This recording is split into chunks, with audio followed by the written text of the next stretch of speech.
So this case relates to 3 separate incidents that occurred over a 24-hour period on the 1st of December 2019.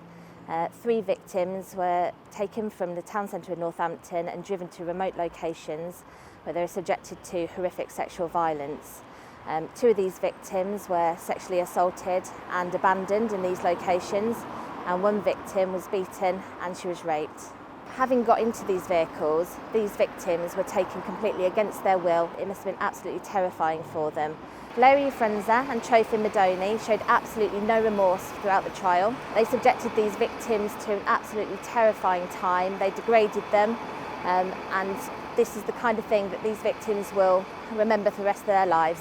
So Frunza was sentenced to 20 years imprisonment and Midoni was sentenced to 15 years. We're really happy with this. It shows the gravity of the offending, it shows how serious it was, and it reflects the absolutely terrifying ordeal that these victims had to go through. I've got nothing but praise for the 3 victims who came forward and reported what happened to them. They showed tenacious determination to provide their evidence to the court. I hope that the sentences today give them some closure as to what happened. I'm convinced that as a result of their actions, they have prevented further victims from these offenders. I want to thank the investigation team who've worked tirelessly on this case. I also want to thank members of the public who initially helped the victims when they escaped from these offenders. And also they provided us with evidence and clues which have meant that we achieved the convictions that we did.